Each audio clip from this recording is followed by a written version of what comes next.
నాగనాథ్ గారు, యా మీనరాశిని తీసుకుంటే ఎస్ నేను ప్రీవియస్గా మీద ఒక వీడియో చూశాను.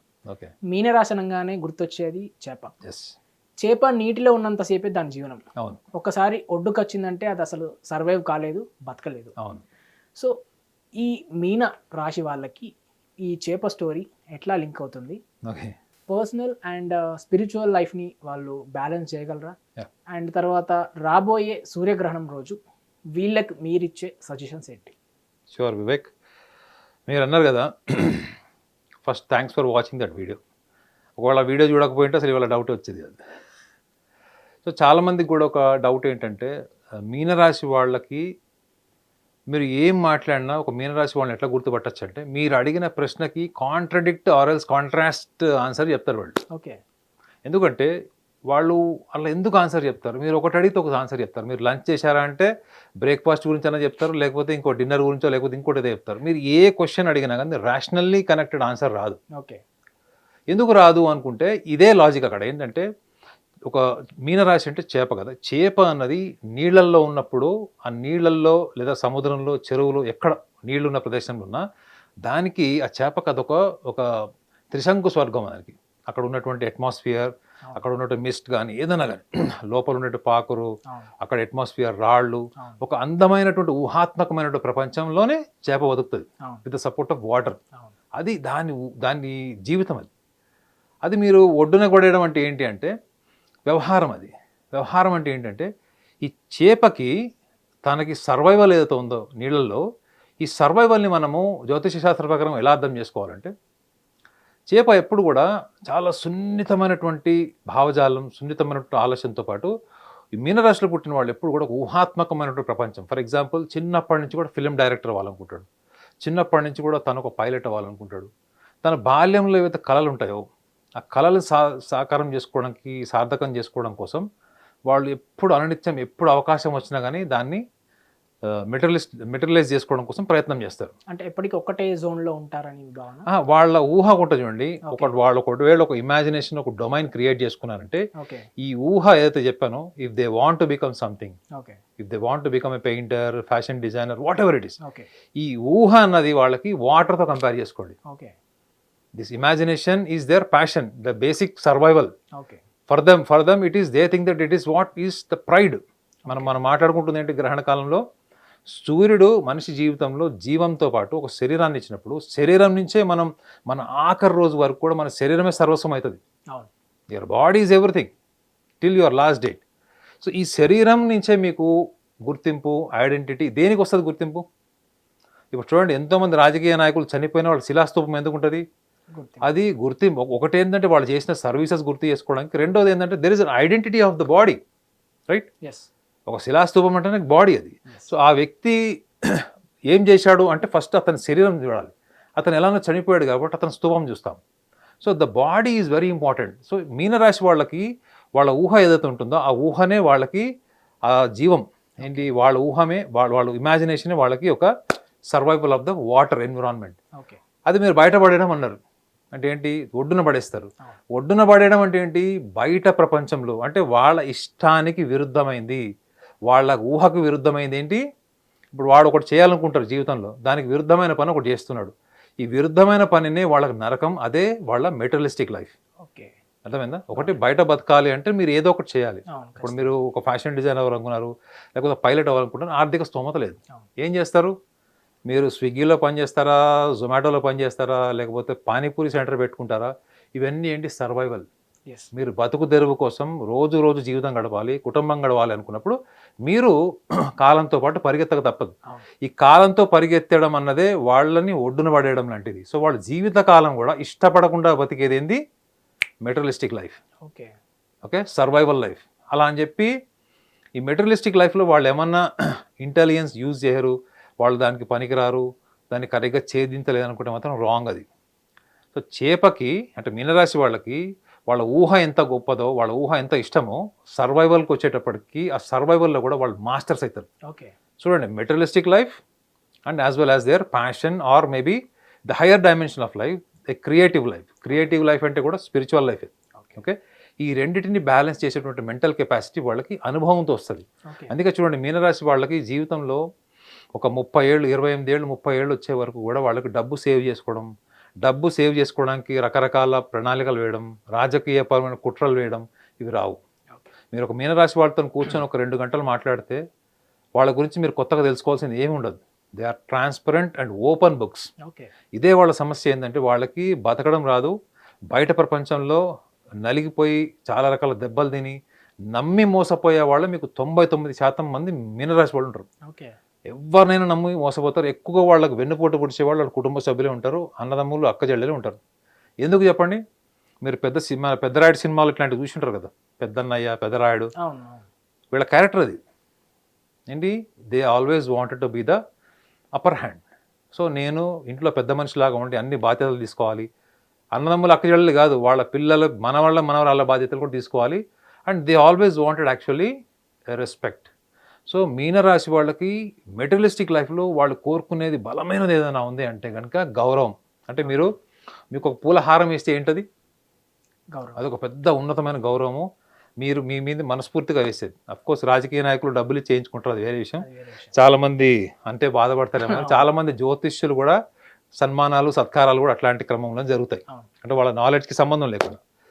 సో వీళ్ళు మీనరాశి వాళ్ళు అలా కాదు. మీనరాశి వాళ్ళు జీవం ఇస్తారు, అంటే జీవం అంటే ఒక ప్రాణం పెట్టేస్తారు వాళ్ళ బాధ్యతలో. మీకు మీనరాశిలో వాళ్ళకి అనిపించేది సెల్ఫ్లెస్నెస్, అంటే నిస్వార్థము అన్నది వాళ్ళ లక్ష్యం. ప్రేమ, జాలి, దయ, ఇవన్నీ కూడా వాళ్ళకి పుట్టుకతోనే ఆ దైవాంశ సంభూతులకు ఉండే లక్షణాలు ఉంటాయి. ఈ లక్షణాల్లో కొన్ని లక్షణాలు మీకు కర్కాటక రాశి వాళ్ళు కూడా ఉంటాయి, ఆల్రెడీ చెప్పాను. సో మీనరాశిలో ఈ లక్షణాలు ఉండడం వల్ల ఇది ఏంటి అసలు, వీళ్ళు ఏ రకంగా దీన్ని వీళ్ళు మెరుగుపరుచుకుంటారు, దీన్ని మెరుగుపరుచుకోవడం కోసం చేసే క్రమంలో మనం వాళ్ళని గైడ్ చేసినా ఎందుకు చేయలేదంటే వాళ్ళకు ఒక భయం ఉంటుంది. గుర్తుపెట్టుకోండి, ఫిష్, చేప గురించి తెలుసా మీకు? చేపని మీరు ఒక పెద్ద అక్వేరియంలో పెట్టండి, ఒక 100 చేపలు 10 చేపలు ఉంటాయి కదా, మీరు చేపని అక్వేరియంలో, ఇది టెస్ట్ చేసినటువంటి సైంటిఫిక్ ఫ్యాక్ట్ చెప్తున్నాను. మీరు ఒక కార్నర్కి ఫిష్ వచ్చినప్పుడు దాన్ని మీరు ఏదైనా హార్మ్ఫుల్గా ఏదైనా చేయండి అక్కడ, అంటే దాన్ని కొట్టడం కానీ ఏదైనా ట్రై చేయండి. మళ్ళీ అదే చేప ఆ ప్లేస్కి రావడానికి it takes lot of time. చూడండి, ఉన్నదే అక్వేరియం ఇంత, మీరు ఎక్కడైతే దాన్ని హార్మ్ చేశారో, డ్యామేజ్ చేయడానికి ట్రై చేశారో ఆ ప్లేస్కి it takes lot of time to come back and stay there comfortably. అంటే అర్థం ఏంటిది, వీళ్ళు ఒక న్యాచురల్గా స్వభావసిద్ధి, అంటే వాళ్ళకి న్యాచురల్ ఇన్స్టింక్టివ్ ఏదో ఉంటుందో దాంతో బతకడం వల్ల దాన్ని ఎక్కువగా ఆర్గనైజ్ చేసుకోవడం, పొలిటిసైజ్ చేసుకోవడం రాక వీళ్ళు ఎప్పుడు కూడా న్యాచురల్గా ఉంటారు. వీళ్ళకి జీవితంలో ఎవరైనా దెబ్బ తగిలితే తప్ప అది వాళ్ళకి బుద్ధిలోకి ఎక్కదు. అంటే ఎవరైనా మోసం చేసినా వెన్నుపోటు పొడిస్తే తప్ప వీళ్ళకి అదే బుద్ధిపూర్వకంగా వాళ్ళకి స్టోర్ అయ్యి అది ఓహో మన ఏరియాలో జాగ్రత్తగా ఉండాలి అన్నటువంటి ఉండదు. సో ఈ అనుభవాల నుంచి వాళ్ళకి ఎస్టాబ్లిష్ అయ్యేది ఏంటంటే భయం. అంటే ఇది మెటీరియలిస్టిక్ లైఫ్లో వీళ్ళకి చాలా ఫియర్ ఫ్యాక్టర్స్తోని, ఫోబియాస్తో ఉంటారు వీళ్ళు. ఇది ఒక చేప యొక్క మనస్తత్వం ఇది. సో దీని జ్యోతిష్యంలో చాలా అద్భుతంగా చెప్పారు. అయితే మనం ఇప్పుడు మాట్లాడితే ఏంటి, ఐడెంటిటీ అండ్ సెల్ఫ్ ప్రైడ్, అవునా? సో వీళ్ళకి లైఫ్లో కావాల్సింది గౌరవమే కాబట్టి వీళ్ళని ఎవరైనా ఈజీగా మోసం చేయొచ్చు. వీళ్ళకి మంచి షుగర్ కోటింగ్ మాటలు చెప్పి అన్న అక్క అని చెప్పి బతిమలాడి లేనిపోని స్టోరీలు అన్నీ చెప్తే వీళ్ళు ఫస్ట్ నమ్మడానికి రెడీ ఉంటారు. ఈ నమ్మి మోసపోవడం అనే క్రమంలోనే వీళ్ళు జీవితంలో చాలా సందర్భాల్లో కుటుంబ సభ్యులతోని, జీవిత భాగస్వామితోని తిట్లు తినడం, రకరకాల అవమానాలు ఎదుర్కొంటారు. సగం జీవితం మోసాలతోనే, more than half life they get back stabbed. So వాళ్ళకి ఈ లక్షణాలు ఉంటాయి. సో ఈ లక్షణాలు వెనక వీటన్నిటిని మీరు ఒక్క చిన్న ఫార్ములాతో చేసి ఓవర్కమ్ చేయొచ్చు వాళ్ళు చేస్తే. కానీ వాళ్ళు జనరల్గా చేయరు, చెప్తున్నా ఆయన. మీరు ఎదుటి వ్యక్తుల దృష్టిలో లేదా ఎదుటి వ్యక్తులకి వాళ్ళను గౌరవించాలి, వాళ్ళను చాలా ఉన్నతంగా చూడాలి అనే ఆలోచన తీసేయడం. మీరు చేసే పనిలోనే మీకు గౌరవం వస్తున్నప్పుడు, గౌరవం ఈ should not be the different faculty. Am I right? If I am performing well, people will appreciate. Why should I speak something people to appreciate? అవునా కదా? ఇప్పుడు నేను నా నాలెడ్జ్ షేర్ చేస్తున్నాను, మీకు ఏ బుక్స్లో కూడా ఈ నాలెడ్జ్ కనపడదు, మీకు ఈ బుక్స్లో ఉండవు ఇవన్నీ. నేను రీసెర్చ్ చేసిన ఇన్ఫర్మేషన్ చెప్తున్నాను. కానీ మనకు రొటీన్గా ఉండేది ఏంటి, మనం ఏం పరిహారం చేసుకోవాలి, మనం ఏ గ్రహణ కాలంలో ఇలా ఉండాలి అలా ఉండాలని చెప్తున్నారు. అవన్నీ కూడా నిజంగా మనిషి జీవితంలో ఎంతవరకు ఇప్పుడు పరిహారాలు పాటిస్తారు గ్రహణ కాలంలో అవన్నీ. సో మనిషి ఎక్స్పెక్టేషన్ ఏముంటుంది, ధర్మబద్ధంగా మనం చేసే దానివల్ల మనకి ఏదైనా ధనలాభం జరుగుతుందా, ఆర్థికంగా ఎదుగుతాం అనుకుంటుంది. సో కానీ నిజంగా సైన్స్ ఏం చెప్తుంది, సైంటిఫిక్ ఫ్యాక్ట్ ఏంటంటే మీరు ధర్మబద్ధంగా చేసేవి, సాంప్రదాయాలు పాటించేవి, దానివల్ల మీరు ఆర్థికంగా ఎదిగితే ప్రపంచ దేశాల్లో ఎన్నో దేశాలు ధార్మికంగా ధర్మబద్ధంగా ఉన్నప్పటికీ కూడా అవి ఆర్థికంగా ఎదగలేదు. Okay. That is an evidence, that is scientific evidence. So కానీ ధర్మబద్ధంగా మనం చేసేది ఏంటి? What is righteousness? ధర్మం అంటే righteousness. What is right, what is wrong?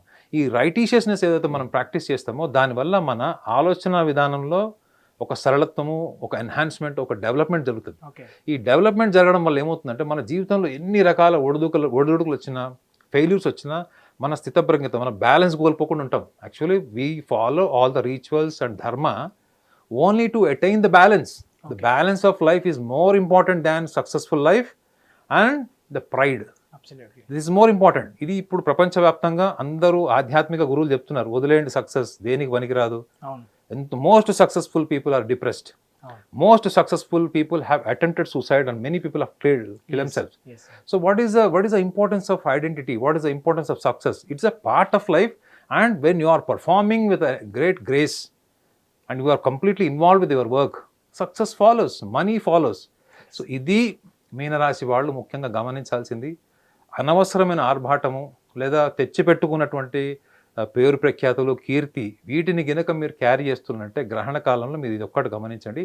ఇది నేను సెకండ్ రాశికి చెప్తుంది ఏంటంటే గ్రహణంతో సంబంధం లేకుండా 365 రోజులు మీరు పాటించాల్సింది ఏంటంటే unwanted respect, unwanted what you call honour. Okay. జీవితంలో దేనికి పనికిరాని కీర్తి ప్రతిష్టల్ని మీరు ఫస్ట్ రోజు ఆచమనంలో వదిలేస్తాం చూడండి, అట్లా వదిలేస్తే మీరు కోరుకున్న గుర్తింపు కన్నా, మీరు కోరుకున్న గౌరవం కన్నా గొప్పది మీరు సాధిస్తారు. ఎందుకంటే మీకు ఆ లక్షణం డిఫాల్ట్ బై బర్త్ మీ రాశి వాళ్ళకు ఉంది కాబట్టి. కాబట్టి చిన్న ప్రయత్నం వాళ్ళు చేస్తే వాళ్ళ జీవితంలో ఒకటి మనశ్శాంతితో ఉంటారు. వీళ్ళని వెన్నుపోటు పోడ్చే వాళ్ళని గుర్తిస్తారు. వీళ్ళని మోసం చేయడానికి వీళ్ళు వేసుకున్న ట్రాక్స్ అన్ని కూడా క్లియర్ అయిపోతాయి. వాళ్ళు కుటుంబానికి మాత్రమే కాకుండా సమాజానికి, వాళ్ళ కుటుంబ సభ్యులకి అందరికి కూడా ఆదర్శవంతంగా ఉండేటువంటి అవకాశం కూడా బలంగా ఉంటుంది. హిట్ టీవీ యాప్, ఇందులో short news, live news, entertainment shows, movies, digital magazines తో పాటు మీ జిల్లా వార్తలను కూడా ఫ్రీగా చూడొచ్చు. ఇంకెందుకు ఆలస్యం, వెంటనే హిట్ టీవీ యాప్ ని డౌన్లోడ్ చేసుకుని ఫ్రీగా ఎంటర్టైన్మెంట్ పొందండి. Hit TV app. Hit TV app.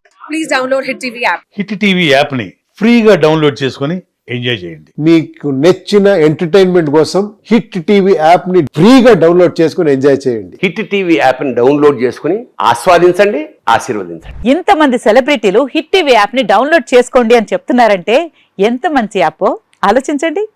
America America America అమెరికాలో చదవాలనుకునే వాళ్ళకి విశ్వసనీయమైన పేరు మన శౌర్య కన్సల్టెన్సీ. UK లో 1 year masters, UK లో 1 year masters, 2 years work permit up to 5 years visa. Contact Saurya Consultancy. Contact 89851 89851.